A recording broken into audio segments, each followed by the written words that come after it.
지도부의 사퇴 여부에 대해서는 아직 논의 중이어서 어떤 형태로 지도부 전체가 사퇴할지 개별적인 그 위원들이 사퇴를 할지 이 부분에 대해서는 아직 의원총회에서 더 논의를 해봐야 됩니다. 권성동 원내대표 사퇴는 만시지탄이지만 저는 그는 순리라고 생각하고 새로운 지도부를 구성하는 조기 전당대회를 해야 된다고 생각합니다. 이것은 계파 갈등도 아니고 당내 투쟁도 아닙니다.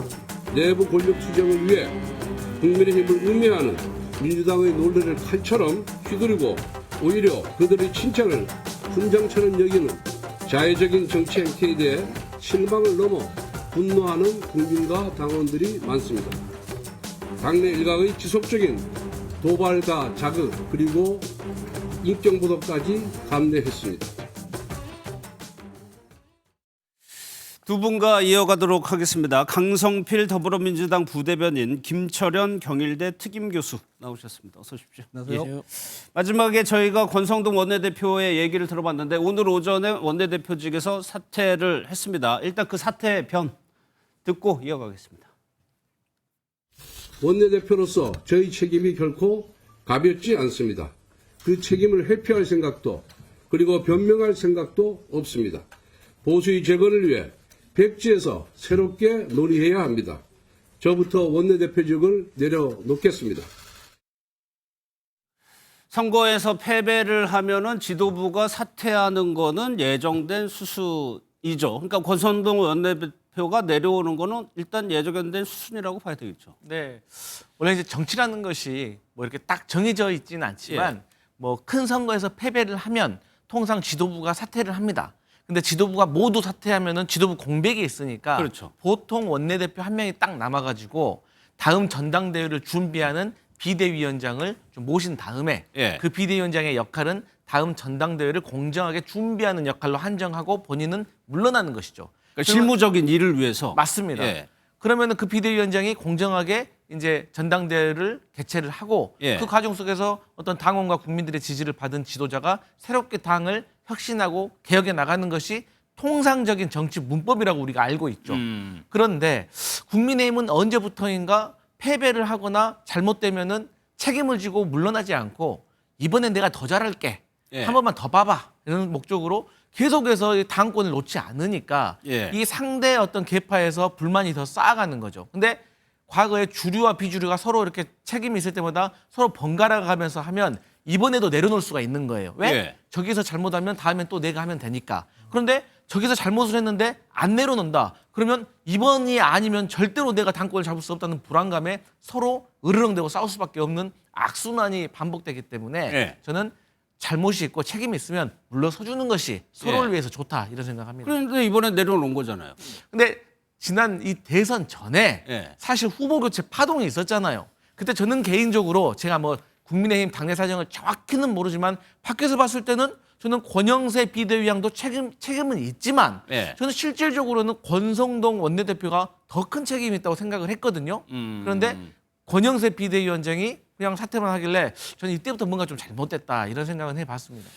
김 교수님은 어떻게 판단하세요? 지금 지도부라고 하면 비대위원장이 있고 원내대표가 있는 상황에서 김용태 비대위원장 일단 좀 있어요. 그런데 권성동 원내대표가 내려놨다. 이거는 당내의 압박이 그만큼 거세서 그랬을까요? 그렇습니다. 왜냐하면 권성동 원내대표 같은 경우는 상당히 좀 오래 버틴 걸로 봐야 되거든요. 방금 얘기하신 것처럼 지난 우리 대선 때 보면 한덕수 후보로의 어떤 후보 교체를 시도하려고 하다가 그게 무산이 됐거든요. 그때 보면 권영세 그때 비대위원장은 바로 사퇴를 했는데 권성동 원내대표는 사퇴를 하지 않고 있으면서 여러 가지 당내 반발을 불렀거든요.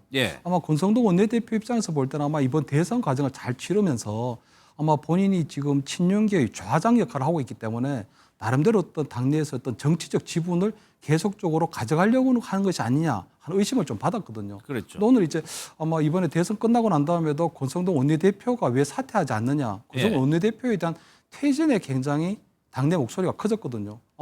저는 오늘 그 권성동 원내대표도 의총장에 갔을 때 어떤 사퇴보다는 여러 가지 아마 대선 이후에 어떤 수습 방안을 들고 갔을 텐데 생각보다 의총장의 분위기가 살벌했다는 거거든요. 아. 그러니까 들어서자마자 아마 굉장히 아마 권성동 원내대표를 사퇴해라, 왜 사퇴하지 않느냐, 예. 막 그런 것들이 쏟아지면서 본인이 아마 약간은 조금 즉흥적인, 예. 즉석 아마 사퇴 비슷하게 이렇게 아마 사퇴할 수밖에 없었다. 그럼 김 교수님께서 보시기에는 권 대표가 원래는 좀 수습 방안을 가지고 이걸 해보려고 했는데 분위기가 너무 안 좋아서 사퇴를 한 것이다. 그렇습니다. 본인이 예. 아마 당내에서 그래도 주류였던 친윤계의 자장 역할을 하고 있기 때문에 계속적으로 어떤 당내에서의 어떤 친윤계의 어떤 역할이라든가 예. 어떤 입지라든가 이런 부분에 있어서 본인이 나름대로 어떤 책임을 갖고 있는 것 같거든요. 그렇기 때문에 아마 본인이 물러났을 때 새로운 원내대표를 그런 어떤 형태로 꾸릴 것이냐 이런 것들에 대한 고민이 안 끝난 상태인데 생각보다 들어갔더니 의총장의 분위기가 살벌했고 예. 그중에는 보니까 친윤계 의원들로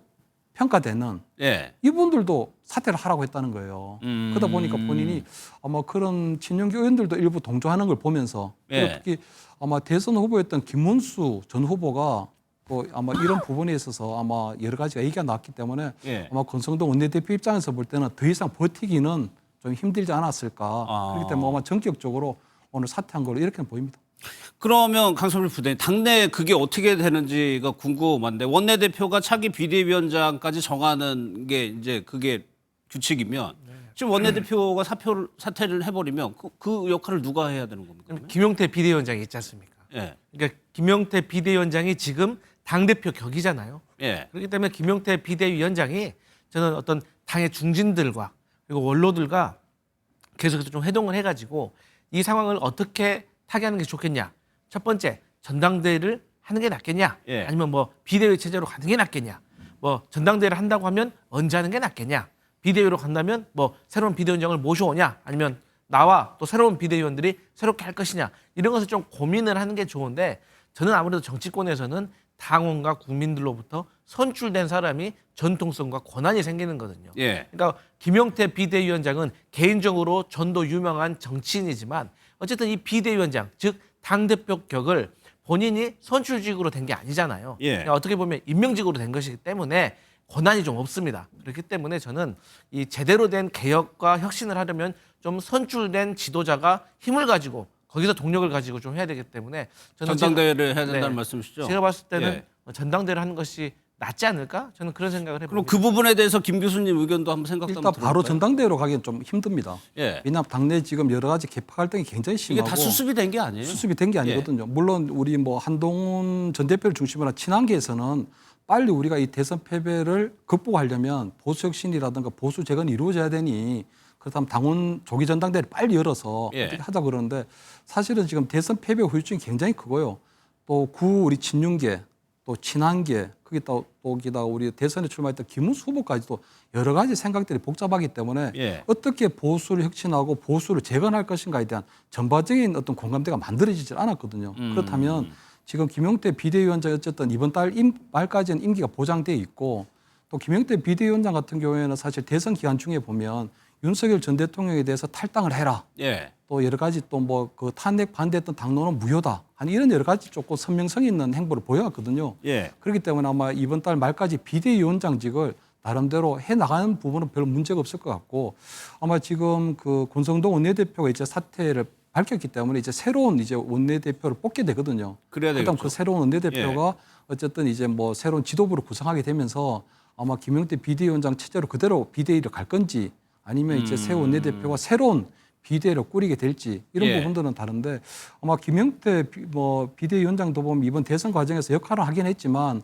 어쨌든 우리가 대선에서 패배했기 때문에 새로운 원내대표가 뽑힌다면 아무래도 뭐 어떤 혁신 비대위보다는 예. 어떤 대국민 사과를 하는 그런 비대위 형태로 꾸려서 먼저 아마 대선 패배에 대한 어떤 성찰을 하는 그런 새로운 비대위를 그렇습니다. 새로운 비대위를 된다는 꾸려서 말씀이시죠? 아마 예. 예, 뭐 그러되면 이제 뭐 7월 달이나 8월 달 정도에 예. 전당대회를 하는데도 나름대로 좀 준비가 필요하거든요. 그렇기 때문에 아마 전당대회를 바로 열기는 좀 힘들 것 같고 아마 김용태 비대위 또는 새로운 비대위가 당분간 더 존속되지 않을까 이렇게 보입니다. 김용태 비대위원장은 그러면 어떻게 생각을 하는지 인터뷰한 내용이 있습니다. 한번 들어보겠습니다.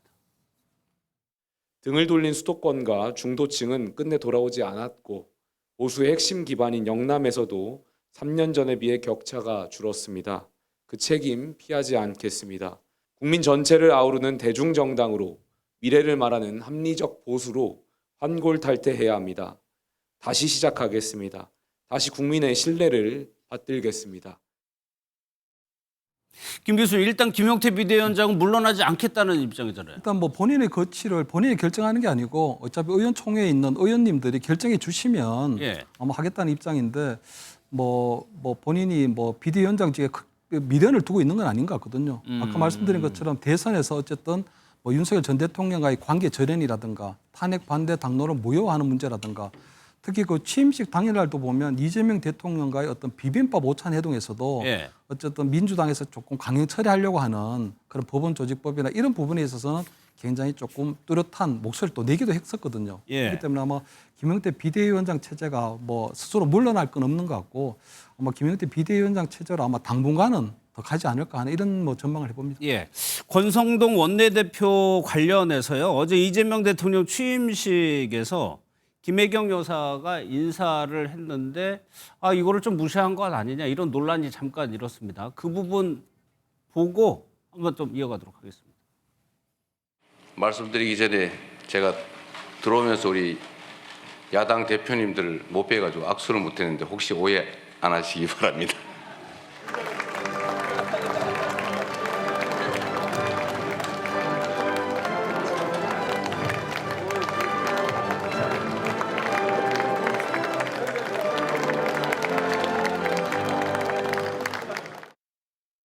그러니까 저 장면인데 저런 의례 뭐 저런 행사 같은데 프로토콜입니다. 이제 뭐 대통령 어제 같은 게 대통령이 있고 여사가 뒤에 가면서 따라서 인사를 하는 게 프로토콜인데 권성동 원내대표가 몰랐을까요? 김혜경 여사와 인사를 해야 된다는 거?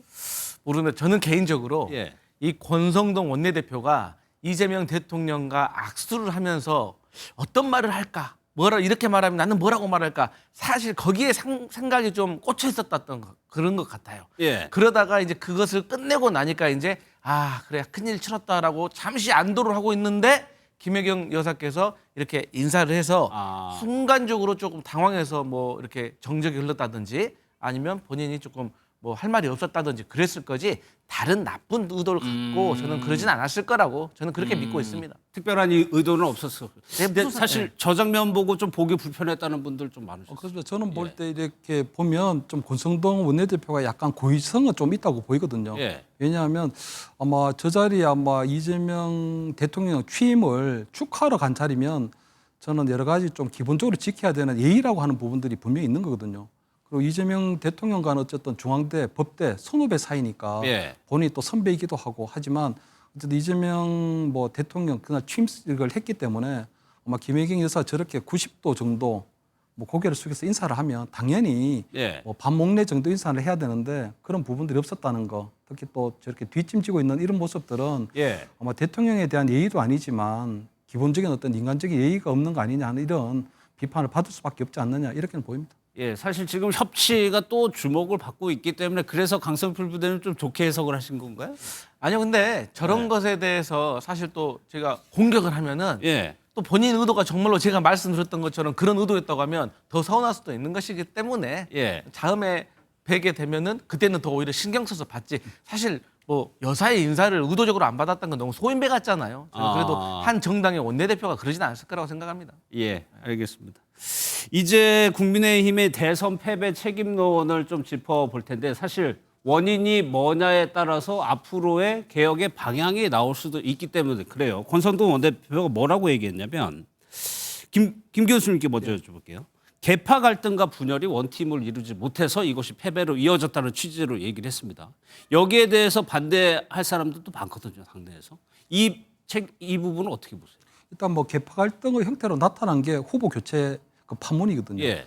결국은 뭐 이 그 김문수 후보가 됐는데도 불구하고 한밤중에 갑자기 한덕수 후보로 교체가 되는 과정에서 예. 국민들도 놀랐지만 당원들도 거의 경악을 한 상황이거든요. 결국은 뭐 당원들의 투표로 그 후보 교체 시도를 막아냈지만 그 과정에서 불거지게 된 것이 결국은 어느 정도의 계파 갈등이 있다고 보이는 거거든요. 예. 근데 저는 아마 후보 교체 파동을 겪으면서 김문수 후보가 그대로 본선에 나가더라도 아마 그런 과정을 겪게 되면 어떤 후보의 경쟁력이 현저하게 깎이는 부분이 있는 거거든요. 왜냐하면 국민들의 입장에서 볼 때는 국민의힘의 최종 후보로 당선된 사람인데 후보를 교체를 하려고 한다? 그렇다면 한덕수 후보가 더 우세한 경쟁을 가지고 있는 거 아닌가? 이렇게 예. 이제 당연히 평가할 수밖에 없는 거거든요. 오히려 김문수 후보가 오히려 국민의힘을 대표하는 대선 주자로서는 깜냥이 안 되는 거 아닌가? 하는 이런 평가를 할 수도 있는 거거든요. 그것이 일단 가장 크게 개파 활동으로 나타난 부분이 있는 거고요. 근데 그 개파 갈등의 원인이 후보 교체 시도라고 보시는 그렇습니다. 거죠. 근데 왜냐하면은- 그거를 권성동 원내대표가 사실상 주도했다고 알려져 있는 거 아닌가요? 일단은 제가 볼 때 어떤 김문수 후보 같은 경우에는 친윤계의 전폭적인 지지를 받아서 대선 후보가 됐는데 예. 그 과정에서 보면 여러 차례 한덕수하고 단일화하겠다는 약속을 많이 했거든요. 그래서 아마 기억하실지 모르겠는데 한덕수 총리 그 대통령 대행이 사퇴하고 난 이후에 김문수 후보하고 2차례 정도 만나는데 그중에 한번 공개적으로 만난 적이 있었습니다. 예. 그때 보면 한덕수 그때 후보가 김문수 후보를 향해서 22번이나 단일화하겠다고 약속하지 않으셨냐고 그랬죠. 하는 거를 예. 거의 절규하듯이 얘기를 하거든요. 그렇기 때문에 아마 그 김문수 후보가 되는 과정에서는 친윤계가 아마 그러한 한덕수의 단일화를 염두에 두고 아마 김문수가 받았다 약속한 분이 있었기 때문에 예. 아마 한 부분인데 그것이 되지 않았기 때문에 하나의 그게 있고요. 두 번째는 보면 그 과정에서 보면은 나중에 선거를 치르는 과정에서도 보면 가장 중요한 최종 결선에 올랐던 그 한동훈 전 대표가 또 처음부터 나서질 않았거든요. 예. 그래서 나중에 아마 반쪽짜리 유세를 한 부분이 있고 또 최종까지도 마지막 유세 그날까지도 김문수가 적혀 있는 그 선거 운동복을 입질 않았거든요. 예. 그렇기 때문에 이재명 후보를 뽑으면 안 된다. 그리고 국민의힘 2번을 찍어달라고 했는데 한동훈 전 대표 입에서는 김문수라고 하는 김문수를 찍어달라고 하는 그 발언은 끝까지 나오질 않았거든요. 그런 것들이 여러 가지 김문수 후보 자체가 예. 끝까지 대선 후보로 나서는 데 있어서 하는 과정에 있어서 여러 가지 개파 갈등의 가장 희생양 또 피해자가 아닐까 이렇게 예. 봅니다. 네. 사실 패배의 원인을 하나로 찾을 수는 없겠죠. 여러 가지가 복합적으로 담겨 있을 텐데 그 해석이 어떤 원인을 가장 크게 보느냐에 따라서 이제 그 부분에 대해서 책임 공방이 일고 있는데 조경태 의원 같은 경우에는 아직도 대선 패배 원인 분석 못 하고 있다 이렇게 지금 비판하고 있거든요. 맞습니다. 이제 어느 정당이나 이 주류와 비주류, 개파와 개파가의 갈등은 다 있습니다. 예. 그런데 제가 봤을 때 지금 국민의힘에서 대선 경선 초기부터 대선 패배까지의 개파 갈등은 단순한 그냥 당권을 두는 감정 싸움이 아니라 예. 친한계 입장에서는 이 계엄에 대해서 윤석열 전 대통령에 대한 국민의힘의 태도에 대한 입장차가 너무 다른 거예요. 그걸 우리가 간단하게 한마디로 정리하면 명분이라고 하는 것이죠. 그러니까 이번 대통령 선거에 국민들이 부여한 정의는 뭐냐. 계엄에 대한 심판인 거거든요. 예. 친한계는 그렇게 생각하기 때문에 당연히 계엄에 반대하고 탄핵에 찬성했던 후보가 국민의힘의 후보가 되어야지만 예. 그나마 계엄 그러니까 탄핵된 대통령을 배출한 정당이지만 그럼에도 불구하고 국민에게 표를 호소할 수 있다라고 친한계는 생각을 하고 있기 때문에 사실 김문수 후보나 한덕수 전 총리나 다 똑같은 친윤인 거고 계엄에 관련해 가지고 자유로울 수 없다고 생각을 하겠죠. 예. 그러니까 본인들도 이 사람들과 같이 선거운동을 하는 자체가 본인들도 쉽게 말해서 내랑 공범이 될 수도 있다는 국민들에게 그렇게 이미지가 더 씌워질 수 있기 때문에 거부감이 있는 것이고 친한계 같은 경우 김문수 후보 같은 경우는 일단은 이기고 봐야지 이런 입장이기 때문에 이게 스타일이 달라서 그런 것 같습니다. 잠시만요. 지금 대통령실에서 브리핑이 진행될 것 같습니다. 강유정 대변인이 연단에 올라왔는데 어떤 내용을 얘기할지 좀 시작을 하게 되면 저희가 현장을 연결해서 바로 들어보도록 할 것 같습니다.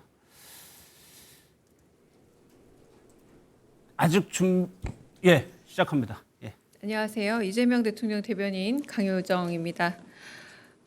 이재명 정부 1차 오후 5시 정례 브리핑 하겠습니다. 매일 오후 5시에 정례 브리핑 특별한 사정이 없는 한 외부 행사라던가 갖도록 하겠습니다. 첫 번째는 오늘 오전 10시에 열린 국무회의는 도시락 회의를 거쳐 오후 13시 40분경 1시 40분에 종료되었습니다. 기재부에서 시작된 당면 현안에 대한 경제 분야의 보고와 논의가 4시간 가까이 지속되면서 교육부를 비롯한 사회 분야의 외교, 안보 분야 논의는 다음을 기약했습니다. 업무 보고를 한 해당 장관들과 국정 현안에 대해 격이 없는 대화가 이어졌고 장관들도 의견을 개진했습니다. 국가 AI 컴퓨팅 센터 진행 과정과 R&D 현황들이 논의된 과학기술정보통신부 보고를 받은 이재명 대통령은 행정 편의주의에서 벗어나기를 해당 부처에 요구했습니다. 농림축산 현안들의 경우는 농식품 물가 대책을 청했고 외교부와 협의를 통한 K푸드 공공 외교 가능성의 파악을 지시했습니다. 산불 재해의 경우 예방과 대처 과정에서 행안부와 산림청의 협업이 필요하다고 강조했고 소방청, 산림청의 부처 간 협업과 산불 진화 헬기의 추가 도입 필요성에 대한 검토도 지시했습니다. 국토교통부 현안 청취 과정에서 해수부 부산 이전에 빠른 준비를 지시했습니다. 더불어 공정거래위원회의 인력 충원 필요성, 근로감독관의 인력 증원 필요성을 말하며 현황 파악과 가능한 방법에 대한 제시를 지시하셨습니다. 다음 회의였던 오후 2시 대통령실 지하 벙커에서 진행된 관계부처 합동 NSC 안전치안점검회의에서는 여름철 풍수해 폭염 종합대책 추진 상황과 여름철 생활안전대책 추진 상황, 산불 피해 지역 사면 재해 대비 추진 사항, 국민 안전 확보를 위한 치안 활동 강화를 보고받았습니다.